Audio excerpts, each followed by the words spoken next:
Welcome to Love and Live Abundantly. I'm Ilona. I'm Bill. Do you want to love more effectively? Do you want to live fully and love more courageously? We talk about what all that means and how you can achieve it. Join us.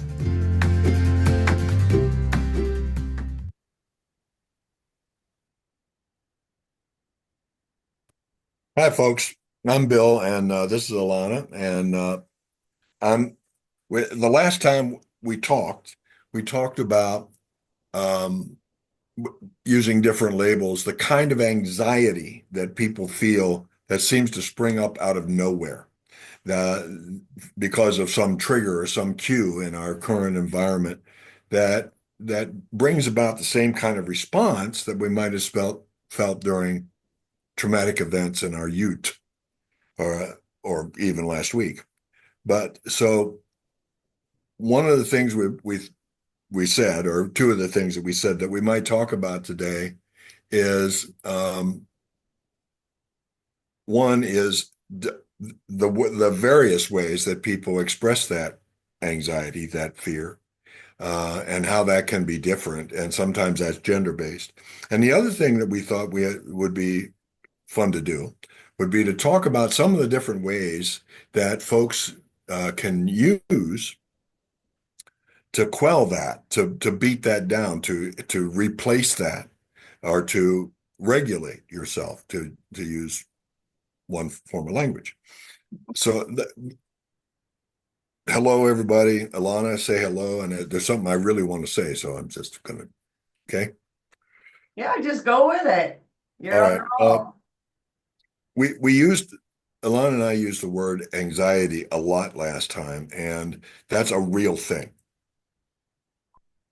But typically, anxiety is not a good thing.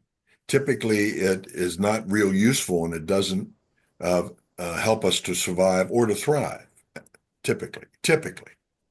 And the reason for that is that anxiety is actually fear, but that doesn't have a reasonable object in the here and now.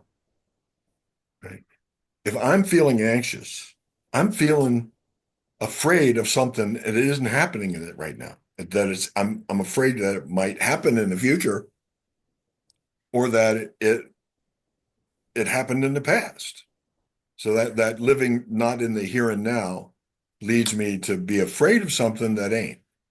Well, and I also heard anxiety could be looked at as living based on other people's expectations. Well, it can be, sure. Yeah.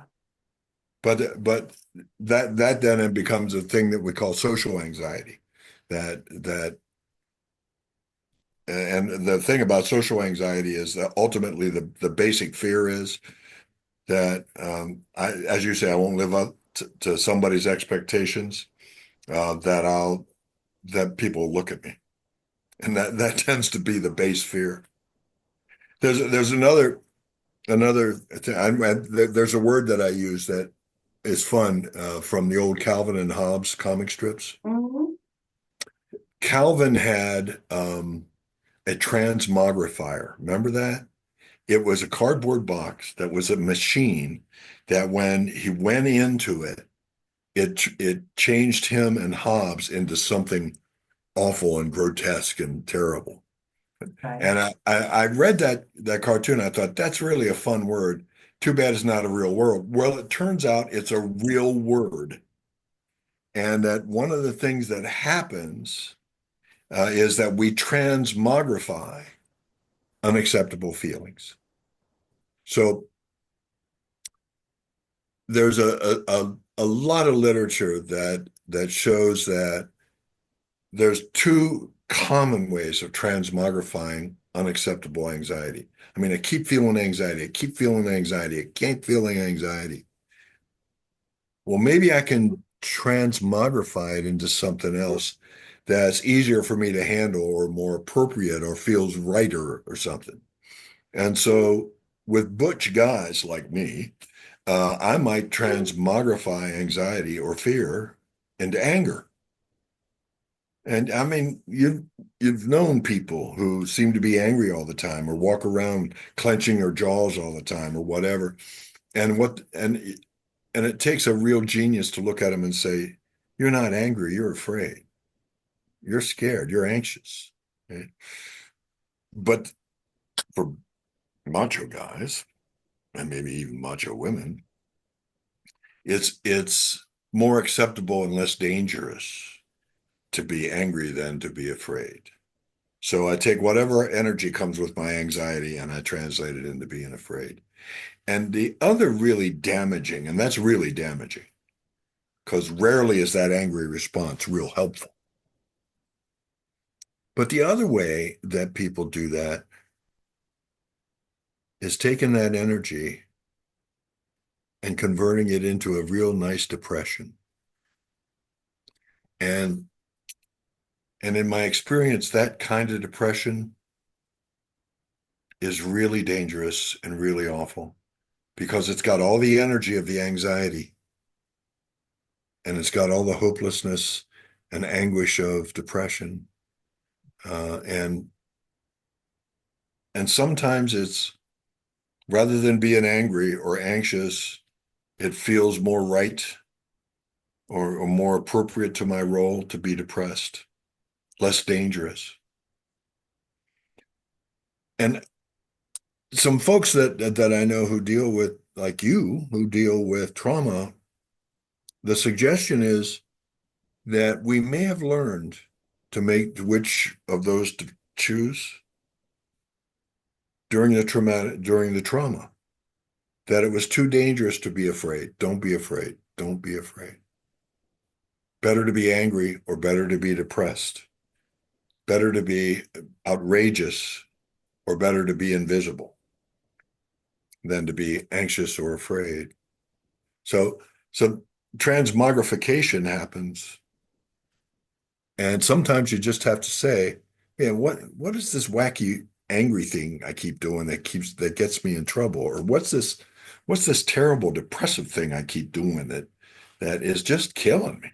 So I don't know that I feel like it needs to be just trauma, because I feel like it could go back to what we were talking about with our upbringing, right? Like, and Mhm. how the people around us handle anxiety or anger or frustration or any of it, right? And they are our role models. And I feel like we are told more so than not that we shouldn't be angry.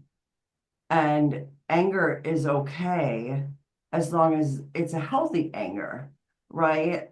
I mean, to say that anger isn't necessary or good at any time, I don't feel like that is right. No, anger is a first order feeling, but it becomes a second order feeling when it wasn't anger that generated it, when it was generated out of my avoiding anxiety. I mean, think about little boys, and I'm talking about this from a little boy's perspective, so don't get on me for being a sexist. But little boys are oftentimes told not to be a scaredy cat, not to be afraid.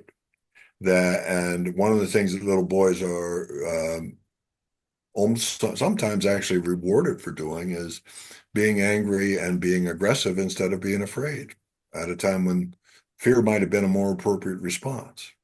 So that you're right. We sometimes learn from our culture and from our families which of the two alternatives to anxiety are better, more appropriate, more culturally accepted. Yeah. Yeah, I mean, so, I'm not gonna say specifically, but there's quite a few people in my family that are on like anti-anxiety, anti-depression, and they say, "Oh, my problems are still here. They're just on the other side of the room." But it was never about learning how to deal with it. right? It was, oh, let's just take this medication and it'll make me feel better. It's not really going to go away. It's just going to put it on the other side of the room. So it's still there, but it's kind of just on the other side of the room. It's still there, but it's on the. And so for me, it was, I don't really take prescription meds. I don't. So, for me to take something for the anxiety that I would wake up feeling every morning wasn't an option. And so then I chose to, do meditation, guided meditation. And so I couldn't meditate. I still do guided meditations. And then getting up early, taking some time for myself so that I am in a good space before I start giving for the day. Um, you know, I journal. I spend time with my dog and starting my morning like that, as opposed to like, I am not a good person. Nope, nope, nope, you got to be there at 8 a.m. Like, I'm not going to be anywhere at 8 a.m. unless it's a flight or something, because that time is so important to me that I'm not willing to give it up, because it determines whether my day is calm or chaotic, right? And so since and please, if I'm not telling you to stop taking your medication if you're on medication. This was just something that worked for me, and it was, an alternative way that felt much better to me than having to take a prescription every day. The- y- There's some really powerful research that was done by the National Institutes of Mental Health out of DC that showed that in terms of anxiety and depression, that that very often that the vast majority of those cases are not uh, based solely on chemistry, but that in fact the best treatment is that, and the most durable treatment for both of those conditions is good quality cognitive behavioral psychotherapy, or good quality change strategies found in self-help. And they're not saying don't take medication. In fact, they're saying that medication can actually free you from that vice grip of that terrible thing that's happening to you. But that what has happened over the last 5 decades is that as we've gotten more and more and more medications available to us, it's become more and more common for folks to have a notion, like you said, that the pill will fix it. Well, it doesn't. If tomorrow when you don't take the pill, it ain't fixed. So there are things you need to do. And you started rolling into the next idea that we were going to talk about, and that is, what are some kinds of things that folks do to break that anxiety or that depression cycle? I moved Uh, across the country too. yeah, That's the not what? that I said I moved across the country too to get away from my family. Well, that's pretty dramatic. Most of us can't really do that. No, and I mean, I don't, that wasn't the only reason, right? And actually, I didn't realize that until years later, until I had been here for a while and I started the self-discovery and, peeling back the layers of the onion that you love so much. Um, Yeah, so I even had a guy want to take me out on a date at 10 o'clock in the morning, and I'm like, no, that doesn't work for me. I have my self-care, I have calls, every Monday through Friday, and I'm sorry, like you're gonna have to give me some other time. I'm not giving up my self-care. It's non-negotiable for me. Well, I hope he was smart enough to come up with another time. No, he wasn't, and so Not too that's bad. fine. Yeah. Well, that was a test that worked out, wasn't Yeah, yeah. And I kind of knew that anyway. And so that's why it? and that's why I never mentioned it to you off camera. Um, So yes, so doing those things every day is very important to me. I am not one who can get up. One of my friends, she wakes up, she puts her sneakers on, and she goes out running. That is not me. That is not Hmm. me. You know, I'm like, oh, I just want to sit here and, be in gratitude and, and just sit here and be and listen to some good stuff, right? Um, I don't pick up my phone. Like people, the first thing that they grab when they get out of bed is their phone. And I remember one time I did that, and I read an email from a high school friend, and she told me that her mother, who I knew, had gotten her leg amputated. And that is how I begun my day. That's how I started my day. And I was a mess. I was a mess. My heart was broken. I knew her mom, what we grew up together. And then the rest of my day was crap because I had woken up to this email. And I decided then that my phone wasn't going to be the first thing that I picked up anymore. Like things are going to go on in the world um and things are going to happen. And if somebody really needs me, I feel like I'll hear that ring, or there. But other than that, like, stop picking up your phone the first thing in the morning. Like, enjoy life. I feel everybody, and it's actually, it's like not, it's not good for our brain and Alzheimer's. I feel like a lot of people are worried about Alzheimer's. Then get off of your damn phone. You know, uh, at least a half an hour. Like give your brain time to do nothing. And just relax and not constantly be on the go. So meditation, I go into gratitude. I mean, I feel the gratitude, I say the gratitude, I write down what I'm grateful for.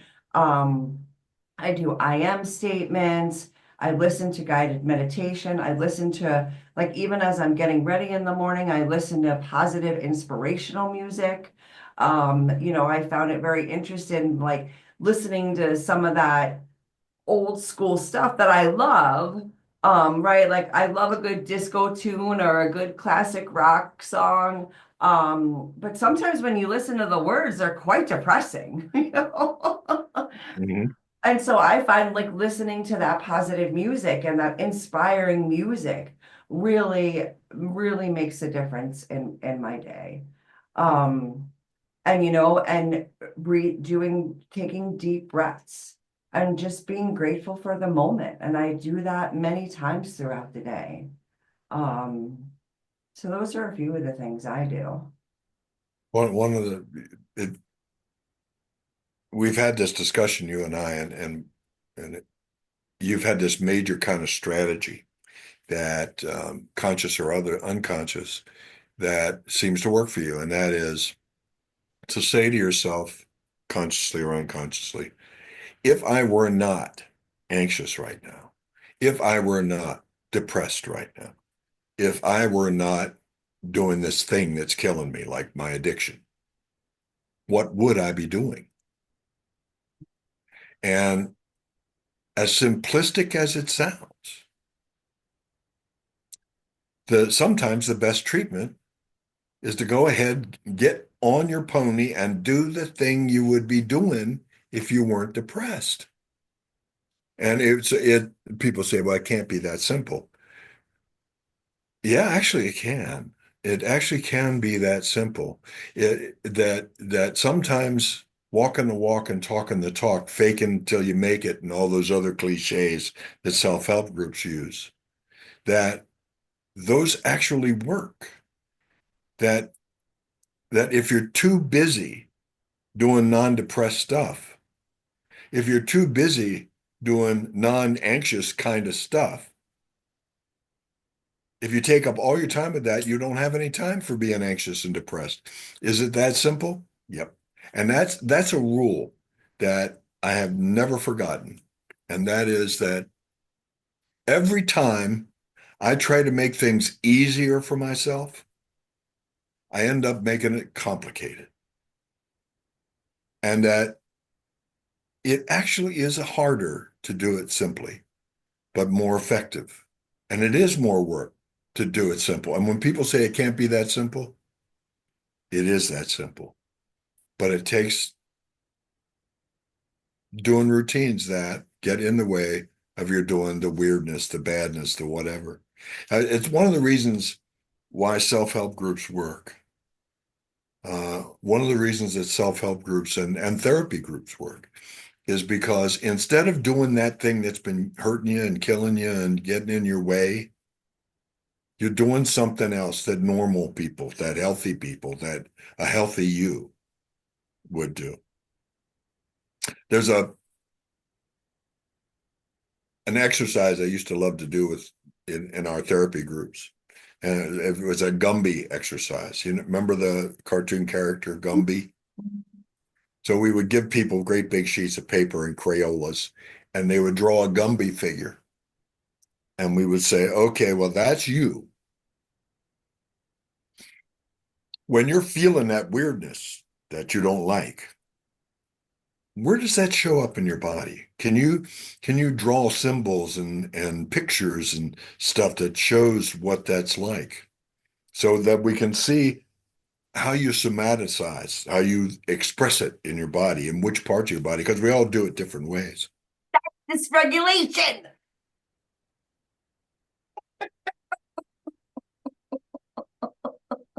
Are you finished? It's dysregulation. Oh, okay. Yeah, I'm done. So which of those do you want to take care of first? Which of those can you take care of? Because sometimes there's some the things that happen in your body that you can't change, but there are some things you can. And you start. What's the old saying? Uh, with the old prayer is, God grant me the wisdom to know the difference, the things that I can change and the things I can't. So pick one or two things to change. Don't try to eat the whole apple at once, a bite at a time. Yeah. I even feel like, so one of I love to do this when I worked in crisis, like watching really funny reels or, like a funny movie or even just a YouTube video of like dogs or kids or, like people laughing and having a good time. And it just felt good to be watching that, right? Instead of like remembering all of the calls on that crisis thing and having a video, and they actually, that was one of the things that they said, is to like have even like a 30-second video on saved on your phone, so that when you're kind of feeling out of sorts, you listen to it and you get to experience, right? Because like when you see a kid running or laughing and having a time of their lives, I think most people can feel good with that, right? Or, whatever it is, whatever makes you happy, if it's butterflies or birds or motorcycles or guitars or, whatever. But, you know, connecting with something that you really love and enjoy and remembering the good things, Mhm. right? That is certainly one technique and is available to everybody Yeah. at any time of day. The alternative to that is to say, um, when during the course of an average day are you not feeling that way? Is that not happening for you? When is that? And for me, see, this is a really good example between the two of us. For me, seeing that cute little kid, that wouldn't help. Uh, but what almost paradoxically works for me is, especially if I'm feeling a little depressed or I'm anxious, is there's what I call my depression set. It's a group of songs that are so darn depressing. You can't even believe it. And people look at it and say, "Oh my God, if I listened to those, I'd be depressed." Well, but it's interesting that if I'm feeling a little depressed and a little blue and a little down, I can whip those songs up on my. I have a group of songs that I play uh, and my depression lives. So the trick is to find out, are there things currently that work even a little bit? And what would the things you'd be doing if you weren't feeling depressed like this? Then do those. And that's why it's important to have support, like you, like the groups that you run, like therapy groups, like self-help groups, because it's helpful to have people who will hold your feet to the fire and say, so last week, did you do what you said you were going to do 15 times? Or did you only do it 10? And well, next week you come back and you make sure it's 11 and 12 and getting that kind of support because it's unnatural usually. Gee, that doesn't feel right. Yeah, that's right, because you haven't been doing that for a long time. Well, and I think that there's a misconception that life isn't meant to be happy for people. I mean, you don't have to walk around unhappy and miserable. Like you have an option. You can make some different choices, be a You nicer could. person. Yeah, As far as you were talking about listening to those songs, those depressing songs, see, that wouldn't work for me. I would boo-hoo because I've done it before.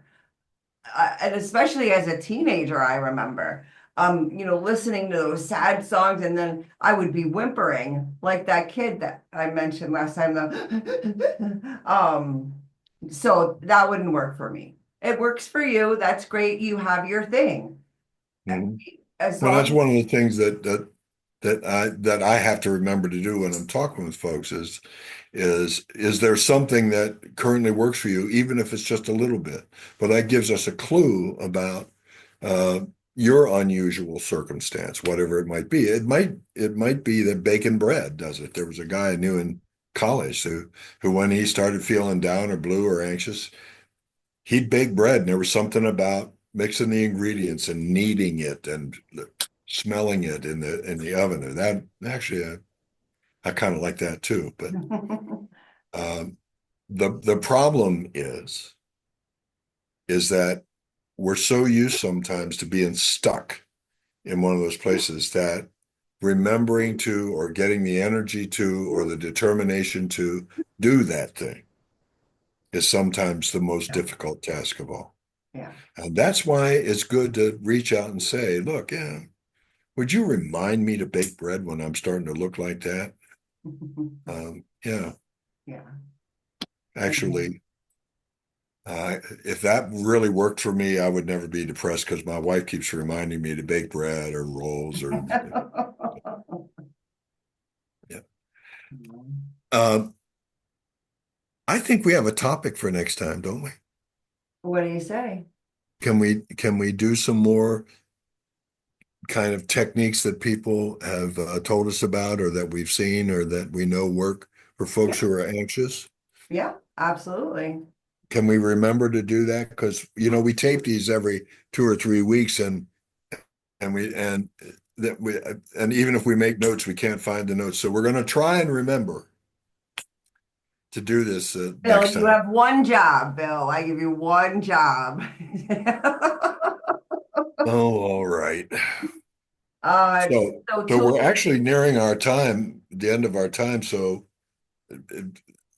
I'm supposed to do the drill that says, please contact us, talk to us if you have feedback, questions, if you have an amusing story, if you just want to give us a recipe, whatever it is, we'd really like to hear from you at hello@truthbetold.world.